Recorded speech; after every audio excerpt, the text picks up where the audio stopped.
ஒரு ராஜா இருந்தார். பெரிய அரண்மனையில தான் இருக்கிறார். எல்லா வசதியும் இருந்தது. இருந்தாலும் அவர் எல்லாரும் சொல்றது எப்படி தெரியுமா, பிச்சைக்கார ராஜா. அப்படி ஒரு பேர் அவருக்கு நிலைச்சு போச்சு. ஜனங்களும் சரி, மற்ற தேசங்கள்ல உள்ளவங்களும் சரி, அவர் அந்த பேர் சொல்லியே குறிப்பிடுறது வழக்கமா போட்டுது. இது அவருக்கு ரொம்ப கவலையா போச்சு. என்ன இது, நம்மளை தேடி வர்றவங்களுக்கெல்லாம் நாம சோறு போடுறோம். நம்ம புகழ்ந்து பாடல் ஏற்றி கொண்டு வர்ற புலவர்களுக்கெல்லாம் அவங்க எப்படி வந்தாலும் ஒருவேளை சோறு போடணுங்கிறது உத்தரவு. இவ்வளவுலாம் செஞ்சும் நம்மளை போய் பிச்சைக்கார ராஜான்னு எல்லாரும் சொல்றாங்களே, அது ஏன், எதுக்காக அப்படி சொல்றாங்க? இதுதான் ராஜாவுக்கு குழப்பம். சரி, இதை பத்தி நம்ம அமைச்சர்கள் கிட்ட கேட்கலாமா அப்படின்னு யோசனை பண்ணார். இந்த விஷயத்த போய் அவங்க கிட்ட எப்படி கேட்கறதுன்னு அவருக்கு தயக்கமா இருந்தது. கௌரவ குறைச்சலா தெரிஞ்சது அவருக்கு. சரி, சாதாரண குடிமக்கள் கிட்ட இதை பத்தி கேட்கலாமா அப்படின்னு யோசனை பண்ணார். கேட்கலாம். ஆனா அவங்க யாரும் ராஜா முன்னாடி வந்து நின்று தைரியமா பேசக்கூடிய அளவுக்கு இல்லை. ராஜாவோட குழப்பம் நாளுக்கு நாள் அதிகமா போச்சு. கடைசியா அவர் ஒரு முடிவுக்கு வந்தார்.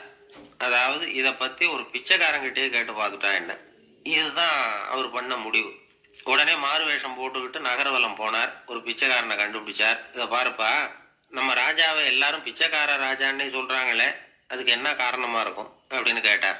அதுக்கு அவன் சொல்றான், இதுக்கான பதில இன்னும் ஒரு 30 நாள்ல சொல்றேன் அப்படின்னா. உடனே இவருக்கு சந்தோஷம். உண்மையை அவங்ககிட்ட சொன்னார். நான் வேற யாரும் இல்லை, நான் தான் இந்த நாட்டு ராஜா. இப்ப நீ என் கூடவே வந்துரு, அரண்மனையிலேயே தங்கிக்கோ. 30 நாள் கழிச்சு எனக்கு பதில் சொல்லிவிட்டு அதுக்கப்புறமா நீ போகலாம் அப்படின்னு சொல்லி அழைச்சிட்டு வந்துட்டார். அரண்மனையில ஒரு மூலையில அவன் தங்கறதுக்கு இடம் கொடுத்தார்.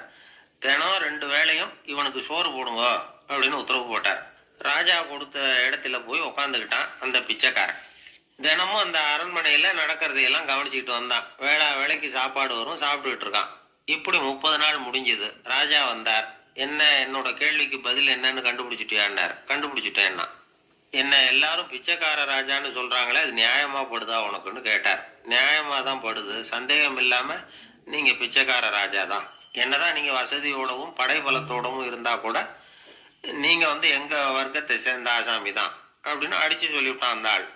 என்னால் அப்படி சொல்றேன்னு கேட்டார் இவர். அரசே, ஒரு உண்மையை கண்டுபிடிச்சு சொல்றதா நான் உங்ககிட்ட சொன்னேன். நீங்க ராஜ பரம்பரைன்னா உடனே உங்க கழுத்துல கிடக்கிற முத்து மாலையை கழட்டி பரிசா கொடுத்துருப்பீங்க, பொன்னையும் மணியையும் கொடுத்துருப்பீங்க. ஆனா நீங்க அப்படி செய்யல. என்ன ஒரு மூலையில உட்கார வச்சு 2 வேளை சோறு போட சொன்னீங்க. உங்களை தேடி யாரு வந்தாலும், யாரு பாராட்டி பேசினாலும் அல்லது பிரச்சனைகளை சொன்னாலும் நீங்க செய்யற ஒரே காரியம் சோறு போடுறது தான். பிச்சைக்காரனுக்கு சோறு மட்டும்தான் உலகம். உங்க விஷயத்திலையும் நீங்க அப்படித்தான்